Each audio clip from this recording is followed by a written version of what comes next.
my darlings. This is the reading vlog for LYSSA'S Flight, the third book in the Sentient Wars series by M.D. Cooper and James S. Harrow. I'm reading it in the audiobook form. It's on YouTube. I have an audiobook horde on YouTube. I collect channels of indie authors who post their own book. There's a lot of piracy on YouTube, we know, but the channels I like to collect are the actual author that posts their audiobooks on YouTube to be accessible for readers free. And this audiobook is in the Ion 14 channel, which is the official channel for M.D. Cooper books. He has 2 series there so far, as of the moment this video is coming out. This is one of them, and it's been a pretty enjoyable read. Like, I like to talk about those books because I think there's a lot of good stuff on YouTube, and the algorithm don't always help you find it, and it's free, it's accessible. Anyone can go and listen. But if you'd like to buy the book, it's on Kindle. It's Kindle Unlimited. It costs $4.99 on Kindle. It has a paperback, so you can consume it that way if that's your preference. And her older books are all on Amazon. You can find them that way if you'd like to like M.D. Cooper's writing. The Ion 14 series is a huge series. He's got stories going from several millennia ahead. And you can find her books like on Amazon. You'll fall in love with them and would like to read. I have decided I'm going to structure these videos with a part where I talk about the book spoiler free, and then we're gonna dive into the spoilerific reactions as I'm reading the book. I'm going to talk about it, and then a spoilerific consideration at the end. But this is the spoiler free bit of the video. So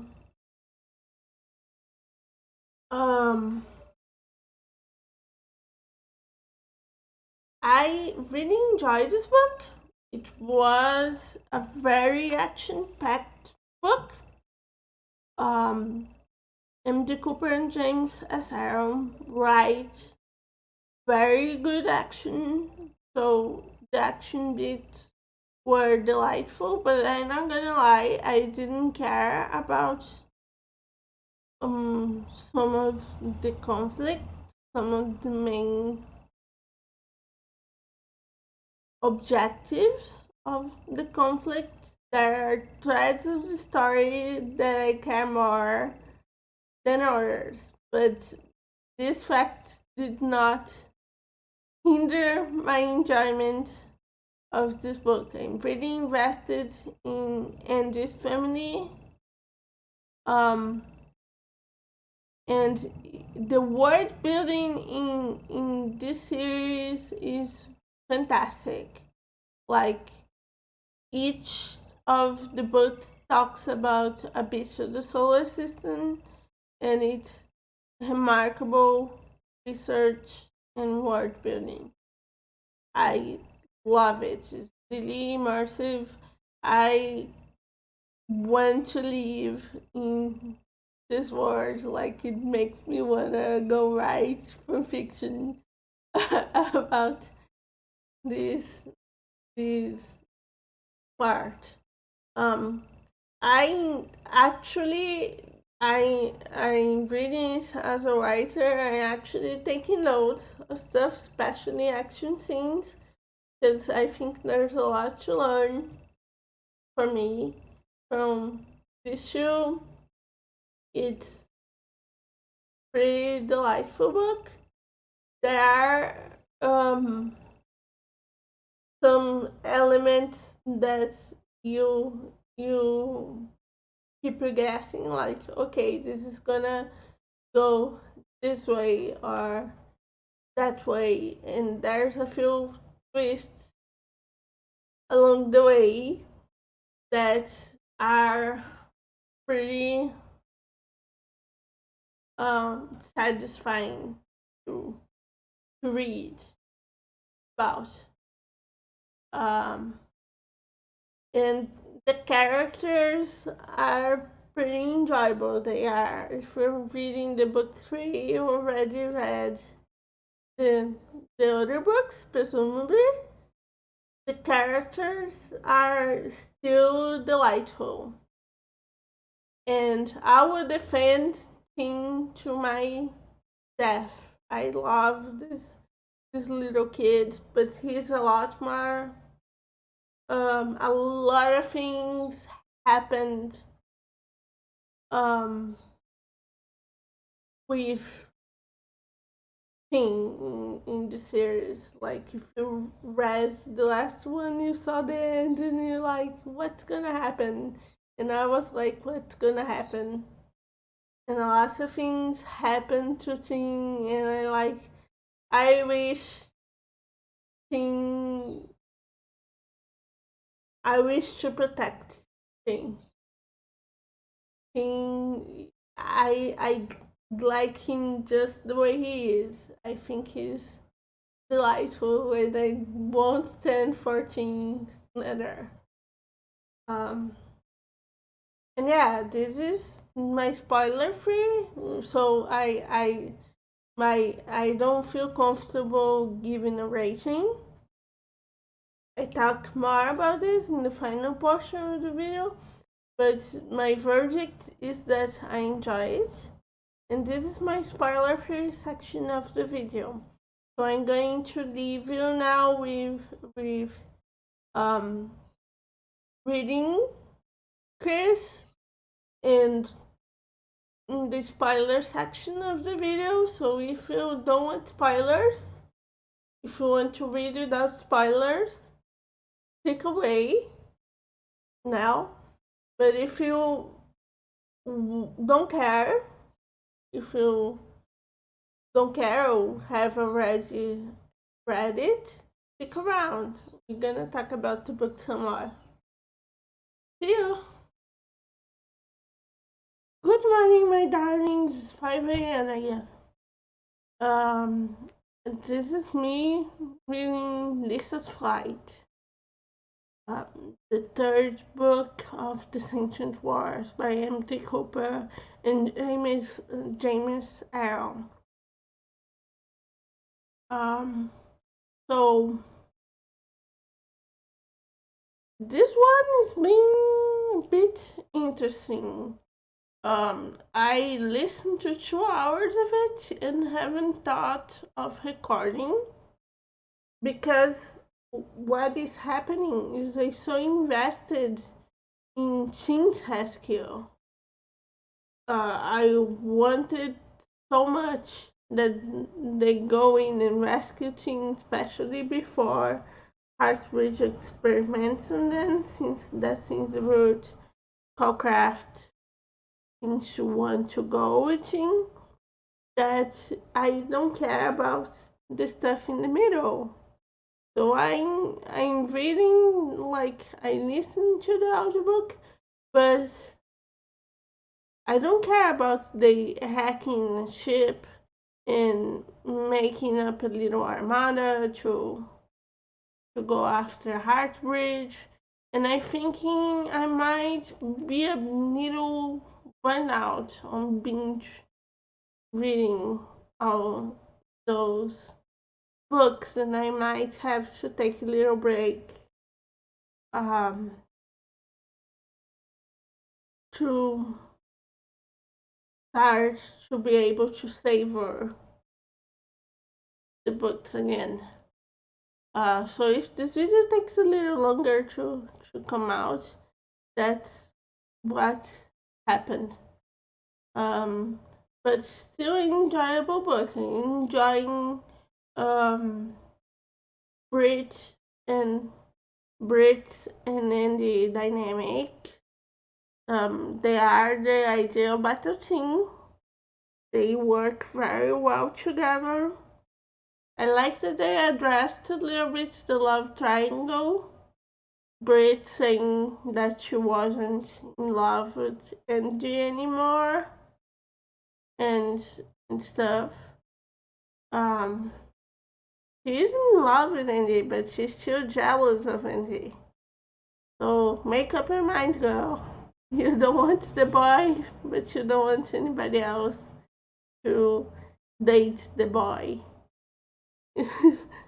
So, yeah, I really don't care about romance at all. At all. So, the less drama there is in it, and the quickest it gets out of the way, the better for me. I really don't care about the romance at all. But I think it's been a good level of development with those two. And yeah, I'll keep reading and telling you guys what I think. I might take a little break in between, maybe go do something else, go work on my book for a bit, and then return to reading. Who knows?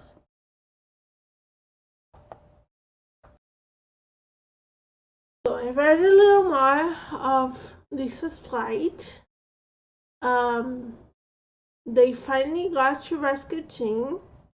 The fight scene leading to it was pretty awesome. Was a pretty good fight scene.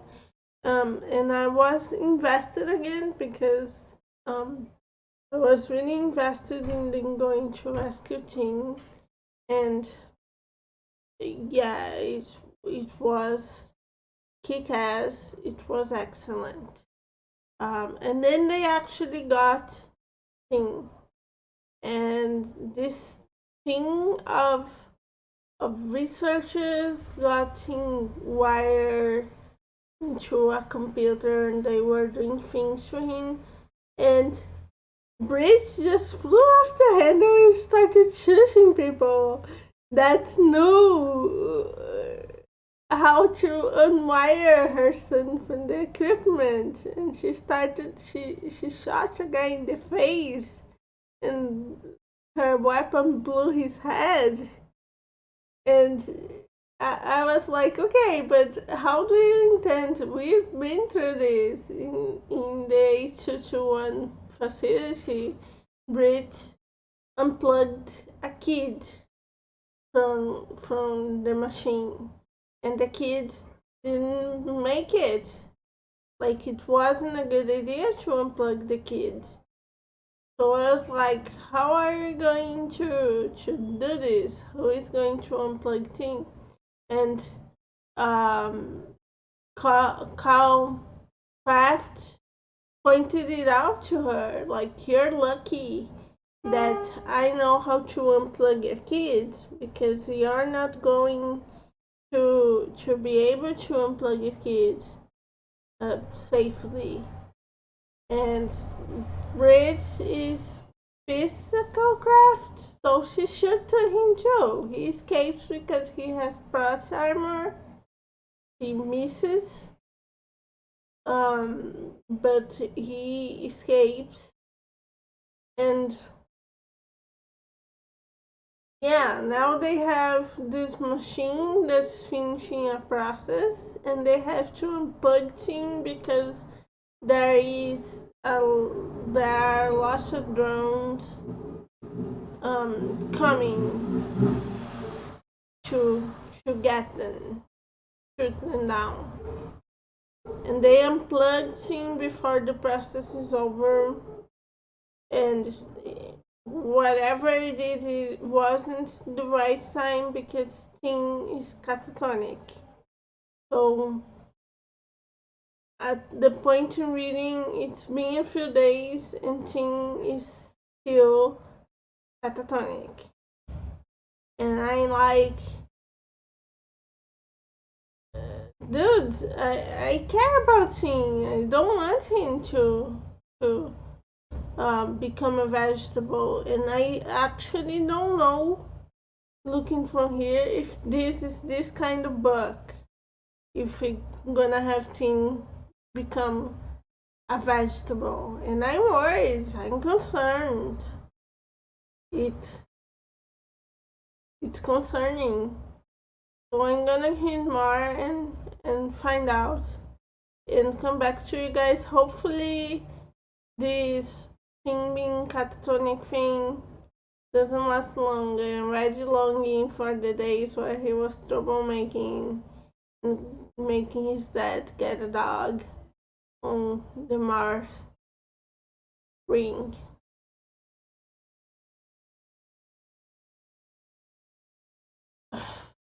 Oof, poor Ting.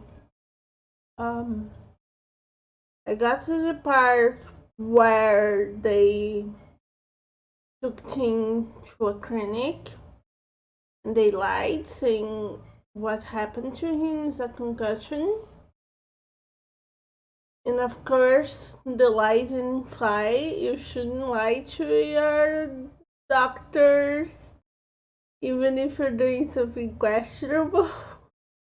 In real life too, I don't care what happened. You should tell your doctor the truth because they might not be able to treat you.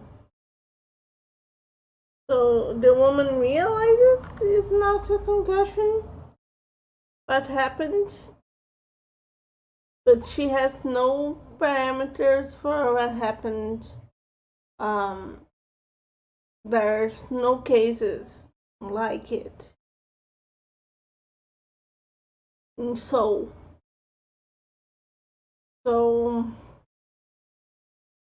Ting is not quite in typical coma. He is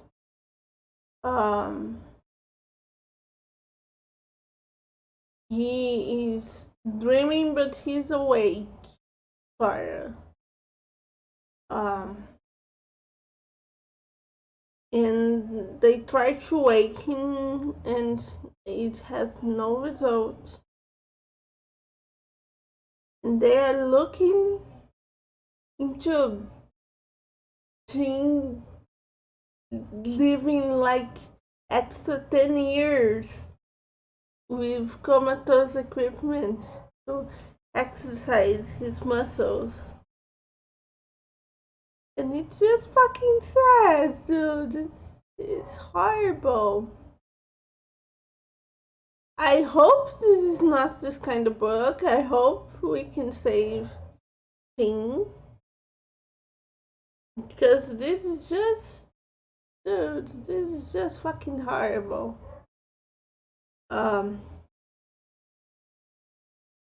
It made me sad.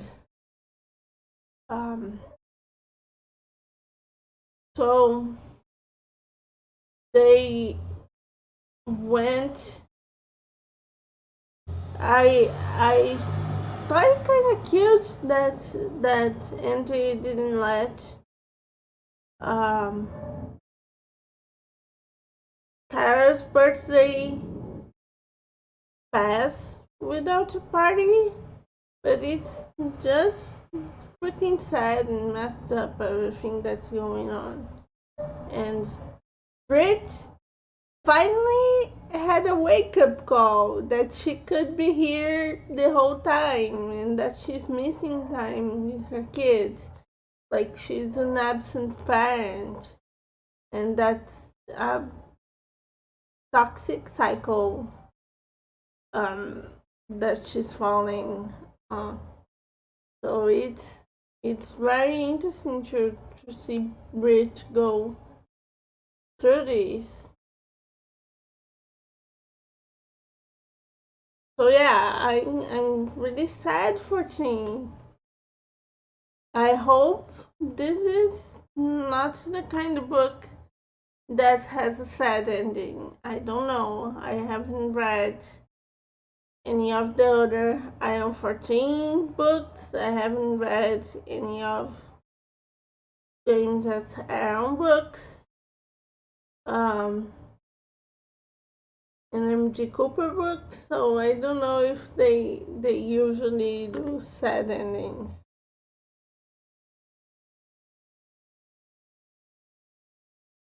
But yeah, in other news, life continues and they have to solve stuff. They are in the middle of a mess. So, um, they meet these AIs in Callisto and they have this reunion with the AIs. The AIs are all very, very interesting, very weird. Like they talk to Xander. There is a very, very trickstery AI.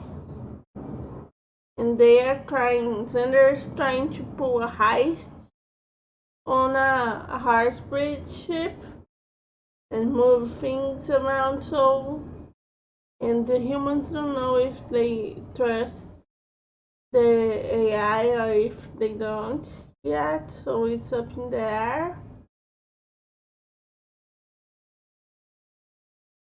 And yeah, that's what happened in this part. So overall, I'm gonna keep reading and hope for the best. Fingers crossed. Jean's awake! I agree with Bits. Never let the kids sleep again.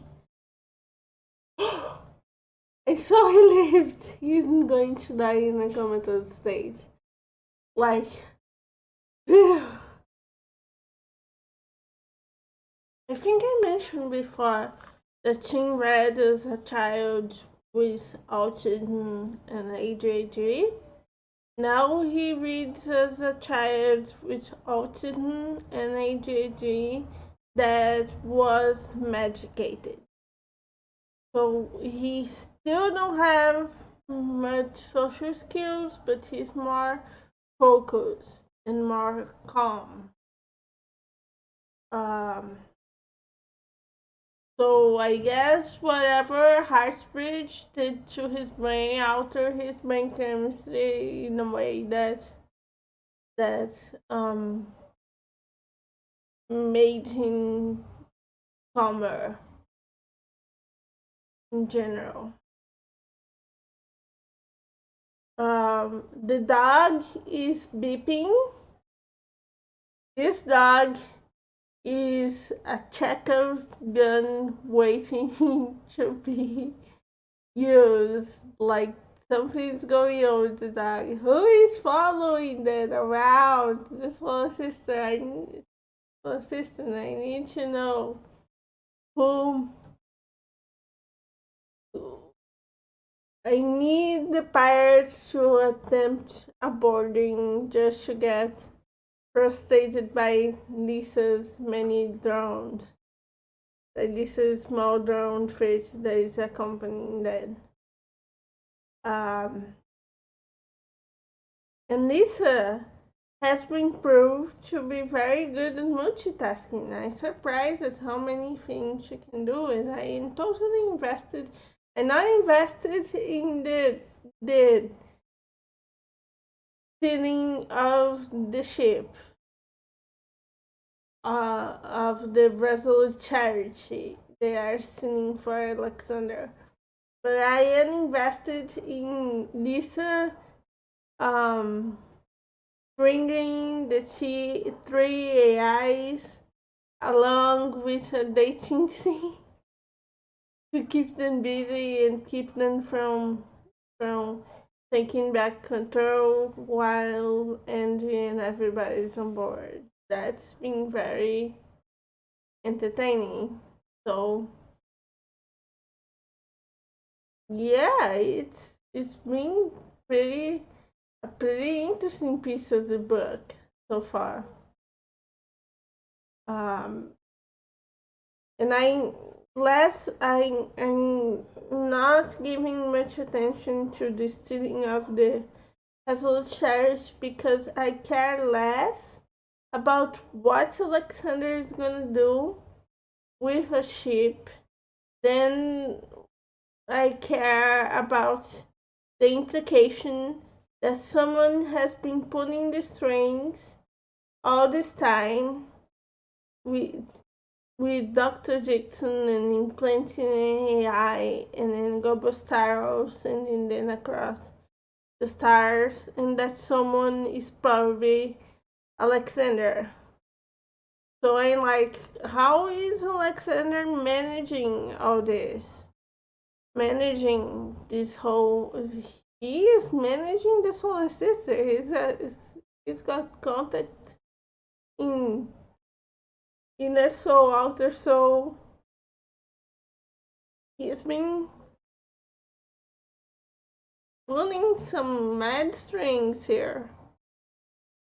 And I'm really interested to meet him. What kind of person is Alexander? Is he um good AI, or is he like Fred with uh, um, a misanthrope with a regrettable personality? Or is he like Lisa? Like, does he care about humans? Does he care about other AIs? What are his plans for Soul? So I'm intrigued. I loved him. He's an okay kid in my book.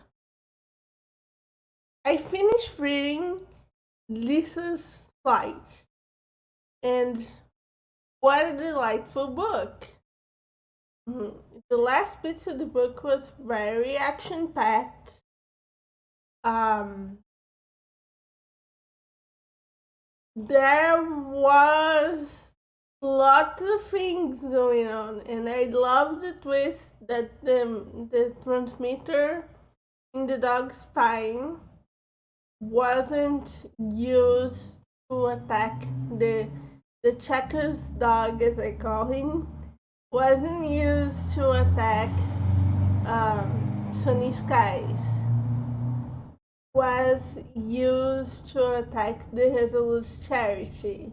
And at the end, there were so many pirates that it was a risky business of a risk of crash for Kara to pick the shuttle and go to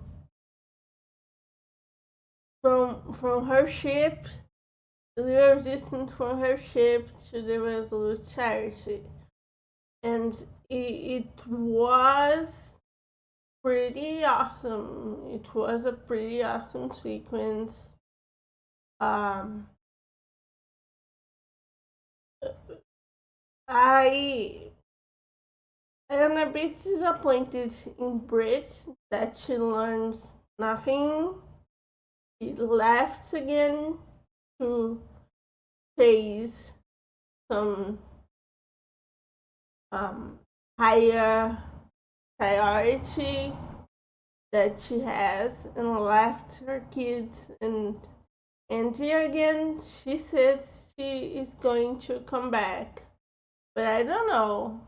I really don't know. I guess we lost her. Will we see her in the rest of the series? Maybe. Um, the implication that they are saying, I said before, that Tim is behaving like he's medicated. Um, his parents don't think it's a good thing. They think it's a harmful thing, and they are going after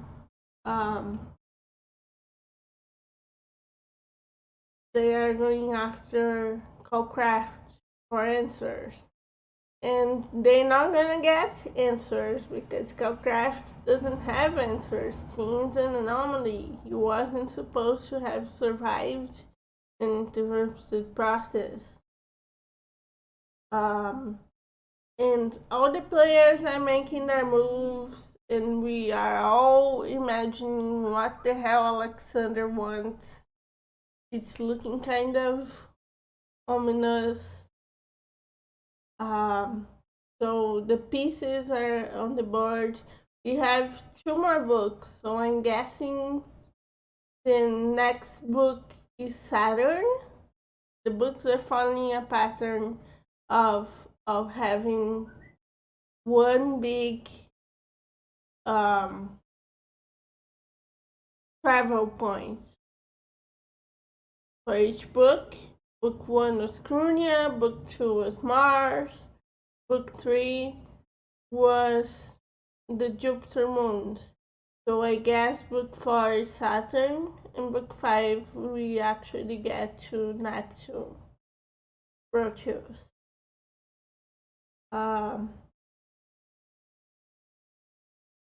And I'm pretty excited. This book was pretty good. I'm gonna be honest. I didn't care about what they were fighting. I was there for I'm reading in Andy's family and Lisa and that part of the plot. I don't care much about Heartbridge Corporation, and I am not 100% on this war that is coming.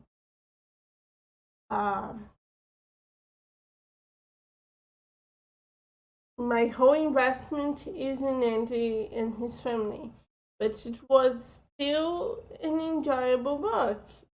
Had plenty of things to like. The narrator of the audiobook, I don't know if I commented before on my other reviews, but she is fantastic. It's been fantastic to listen to the audiobook. And yeah, I just am looking forward to reading book 4. Let's see what it brings. I liked that Lisa is a really OP AI. She has some real processing power there. I think she and Alexander may butt heads in the future. And I think she is an interesting player to have in Soul because she can do so much.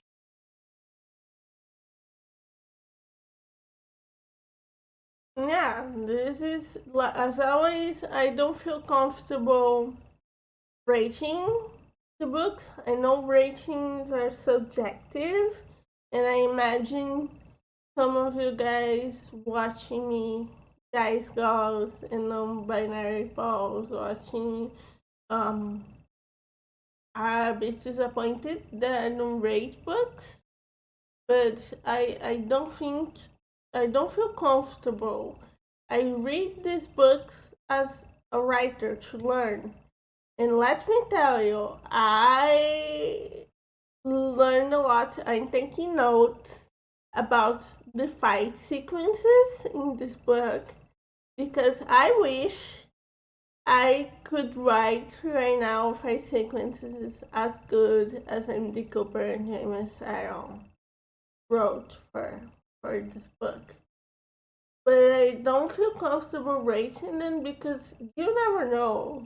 Like some indie authors have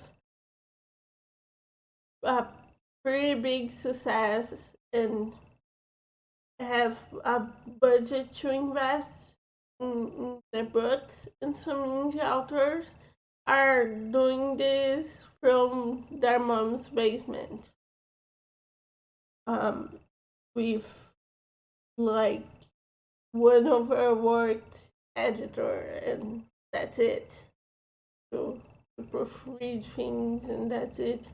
And I don't feel comfortable. I think it's a valid effort either way, and people should be able to express themselves within the means that they have.